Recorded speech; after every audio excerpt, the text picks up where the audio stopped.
il faut dire à Kabila de dégager papa. Vous en avez la possibilité. Non, passez le message aux Congolais. Kabila doit partir. Mais il n'a pas parlé du race de jet. Non, mais il est congolais comme on va discuter de la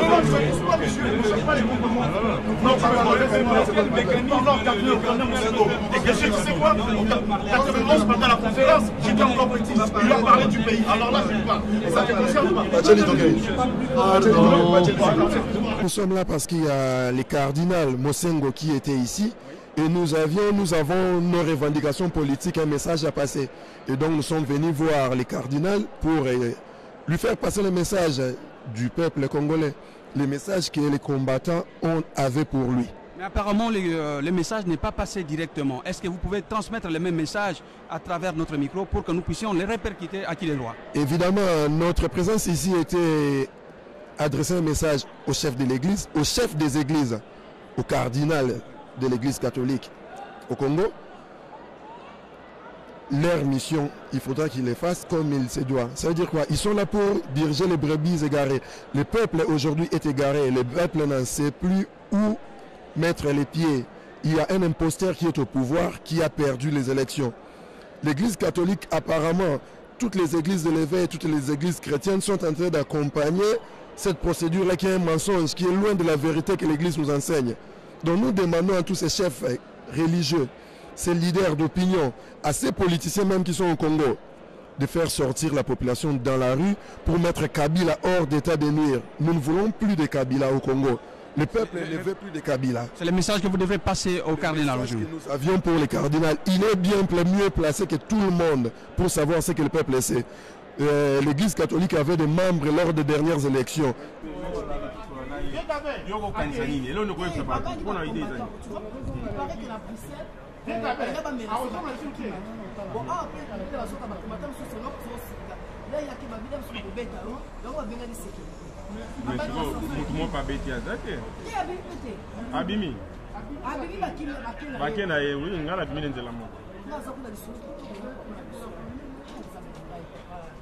Voilà.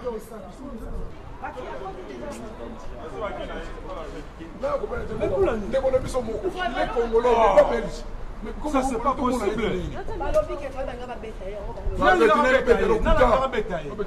Tu as quitté solo là.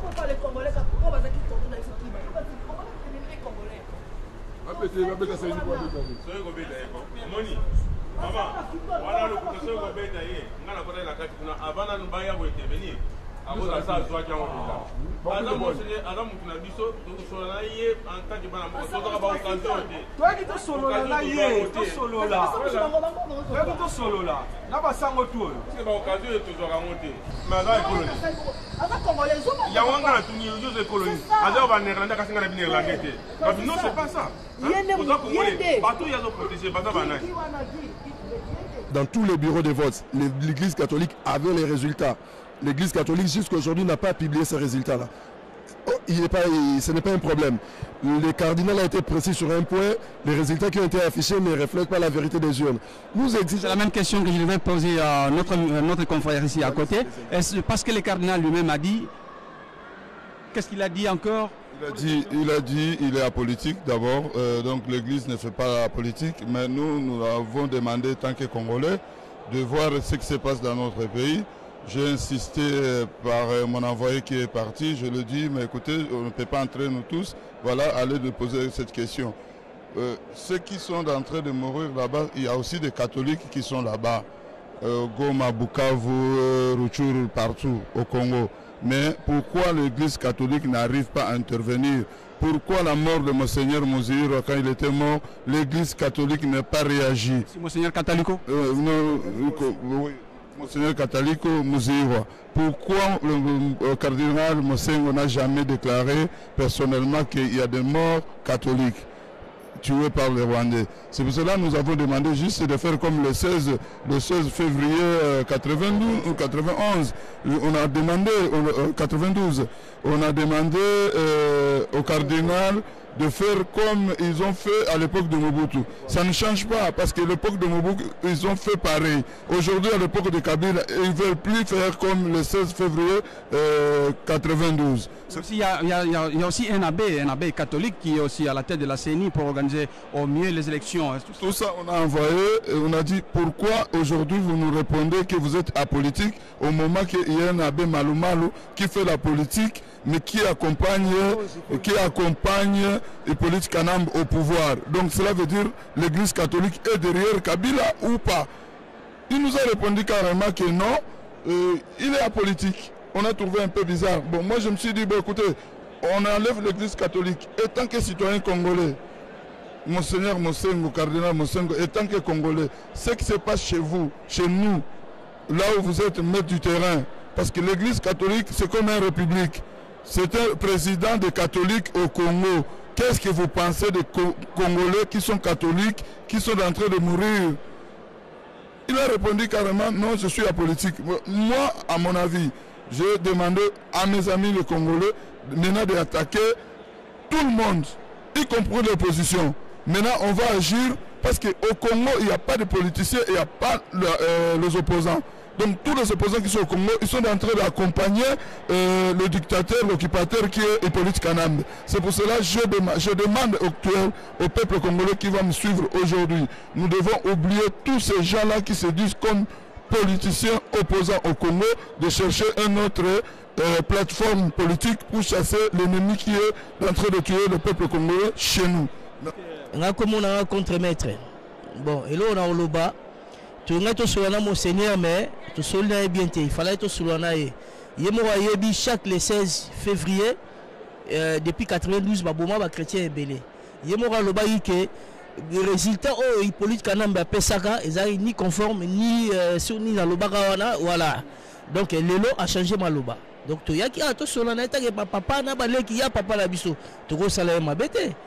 Mais, et l'autre, que Kabila, il faut qu'il dégage. Parce que si on dégage. Peut-être la banque de Ndemo, il y a qui est mal à mourir. Non, ça va violer. Lumbe, non, Lumbe, là, oh, ils ont place en Zambie. Tu vas perdre des familles. Merci, merci. Tu as Moussala, tu as instruit, tu as appelé la chef. Tu as mon boulot dans l'église. Mais tu as dit sur la nature, papa n'a pas. Mais abîmer la policier, c'est pas bien. Mais, et l'autre, c'est que tant qu'on a la king. Il faut qu'ils disent à Hippolyte Kanambe qui dégage. Parce que même dans le tout, tu as dégagé. Au moins, tu as Paris, tu as donc tu as ça la boulot. Tu l'as raté. Depuis vendredi, tu as à Bruxelles. Donc, tu as allé, tu as eu peu de raté. Donc, il faut qu'ils disent la vérité qui dégage. C'est tout. Tu as eu dans la voie d'Isaïe. Tout le monde sur la Bible, ceux qui ont Congo Kabila, ceux qui ont été billettés, à Bomisi Congolais. Comment pour que la chaîne à radio n'a pas été?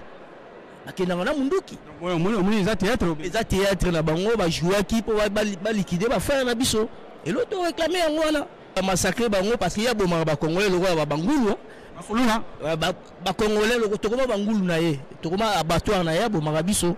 Comment vous avez la radio, n'a pas été. Ma bonne pambe, ça l'a raté. En plus, dans la voie d'Isaïe, on va passer dans la lumière dans la Zaïre. Bachar et la Rawana. Immeuble en Mobimba, les policiers en face, quand tu as lu, on a quand même lu. Il y a des quand vous pardon. Au moins, il y a théâtre. Donc, nous avons le roi Badiama, mais dans tout, surtout, à dégager l'Ambokawana. Donc, biso to la raté, tu outil Paris, au moins tu as un chapeau dans à Paris. Donc, tu vas combattre, tu vas aller partout. Mais tu vas te menacer vieté, tu vas te sur la bien. Ma banque n'a pas mal. Donc, il y a ça.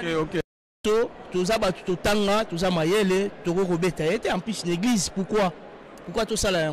Un message à bien parce que on confond des binômes pour ça la mobile l'église nous avons des pour solo là na s'appelle minute d'abord tu passer la messe tu aussi messe fallait tout solo là t'arrives pas tout ça la mobile mais on va na ta messe on va la tête parce que biso to tchara lumbe bien to ke na la biso ba garde vie to messa na ta ba boloko to kotaka donc poto bebi ça to bebi ça tambi la liba OK là c'est pas immoté parce qu'il y a belé en civil mais to yeba to monaki bango ba yebi pe biso ba massa na biso to yeba donc si ya qui on a anga so bazinga ba ozong sanga na France ba OK langa wapi na OK ne Congo te na papa le dernier parole Zagaga nous demandons au peuple congolais de veiller sur leur pays il ne faut pas s'endormir. Le soulèvement populaire, il est toujours en route. Même Bazoko étouffé en haut, parce qu'ils sont en train d'étouffer. Oh, mon akiwana mascarade, les politiques kanamba sali, batindi mutumoro boye, abima soi-disant, oh, libérateur, oh, toningi ko libéré bino lukuta. Basali scénario na bango, pour peuple banga ke azoboma batu. Ndeko alobi ke azali koboma ba Congolais comme de bétail. Et les Congolais vont mettre au coup une fois pour toutes. Je vais expliquer ce qui vraiment soulèvement et Salamaki et solo, tout le monde a leader politique et solo à Congo, Liboso, local opposant au bis tout le monde a gana bango bazana cannabis. Tant que opposant na bazolo même langage na ba combattant, to komi kolande la bango siko. C'est maintenant ceux qui accompagnent maintenant le pouvoir pour 2016. Tu comprends le système na bango. Tu comprends ce que je veux dire? Parce que vraiment, besoin de technologie, besoin de technique bien pour pouvoir s'organiser jusqu'à ce que 2016, écoute, abino na désordre d'été. Parce que n'est-ce pas que Ndeboye, n'a pas Mamadou Bakei, Batobako Tchamote Makuna, est-ce que mon frère, Nana Sabino n'a loba plusieurs fois dans les médias, et Zali politique rwandaise. Politique rwandaise, les système à Koboma, tout ce qui est officier, compétent à la République démocratique du Congo, pour remplacer, Rwandais, coloniser Bisso, bien, Fina Bisso. Bolanda, les généraux, Bakoufa, Bambouza, Mabe, Batubele, Bakatumba Mwanke. Le peuple congolais, ils font la mission de Bazo, Kobomande Bisso. Intellectuel, na biso tout Bakoufa, na Bapoison, à la mingi de 5 ans, même Lambert Mendo, Anazolo, Bamatame, Vindie. Bon, on a tiré ça poison en Zoto. Lambert Mpese, Wana. Chakou ya lokola valeur. Omoni mende na soyi les MPC. MPC Kafar. Donc Kafar avant n'a toujours ici la salité yango renyaka. Yango mona mende zo renye parce que à sa place à salité à autre des ordres. Mais bota la santé na ndenge komi. Matame vimbie poison na nzoto akokufa. Et puis bango nyonso baza wana pene politique anam. Baza déjà na ba poison so ba tetembe. Baya na poto batia ba examen ba komona bana ba poison. Yango tozo senga population congolaise bolemba te 103 morts wana. Soki babimaki 2000 103 morts wana ekufaki ne communauté internationale elingaki etele bambala moko sikoyo azoko bima koboma partout soit disant balinga ba organiser coup d'état wana lukuta. Merci. Ndeko sepeli mingi na présence nabino à Bouti Paris, bolalité c'est que vraiment et là que je frappé biso parce que présence nabino déplacement bosai Bouti Paris ti na kati Anvers et même pas Paris mais na côté ba flamand bo braver ba Mali bani bo komia to sepeli mingi et puis message nabino ko passer pour na ba congolais bazo pola ba ondimate bazo pola bazo ondimate to sameli bien après messe ba congolais balingo kutana tata cardinal. Malheureusement, façon de procéder, il y a qui bien été. À SPL, si tata cardinal, c'est ce qui fait que Azag obligé pour la reconnaître, à cela il n'a pas tout. Bon, on espère que peut-être prochainement, ceux qui ont organisé, à cause de la Rosolana congolais. C'est parce que on a posé la question, on a organisé non. Après, donc réception kakaye après c'est pas de mot à l'équipe donc c'est ça ils n'ont pas compris ce qu'ils ont dit moi ça le bien va vendre bah ici va vendre bon disons mais il faut il y a Liboso mais c'est ça il pour la Congo té et pour la Afrique mobimba donc mais ça il pour la ça pour la Afrique mobimba donc pays francophone anglophone na lusophone. Malheureusement bateau bazo qui information bagansi que mais sur tata cardinal la ça là ils ont pour la Congo ils ont pour la Congo té so botala qui bien la messe. Ba Nigériens ba yembi, ba Rwandais ba yembi, ba Burundais ba yembi, ba Congolais ba yembi. Ça montre que mais c'est pour la batonioso. Bon, peut-être que ba Congolais ba linga loba quelque chose après messe. Alors il prédisposé, malheureusement ba Rwandais bato ba salicité pour na amira roloba kosolana bato mo moké. Merci beaucoup. To banzi na mbalasi mais un peu plus organisé comme ça to ba ndenge to kolanda masolo yo. Il faut qu'il miezala, so qui miezalité. Merci beaucoup. Il faut qu'il m'y aille. Il faut bien reconnaître que le cardinal a la sa fierté à Congo. Afrique mobile. Congo et Afrique. A ça la fierté il faut tout se faire la paix. Surtout ça la moto neti tata mosengo na niveau institution internationale na niveau de l'église a ça quand même un gros calibre. Ba lobby ba yaki po ba sala mobuluté ba linga ba solo. na bien que ba ba osala mobulu te mais ndenge na bango ba lobaka mutoko ka sake ba pour na osala mobulu na bien ba pas osala mobulu te mais façon ba procéder qui nezaki bien te bango moko ba reconnaître en paix. Ça va, merci beaucoup, ba message que vous passez, ne mbala simato e ba ndento sala. Merci beaucoup.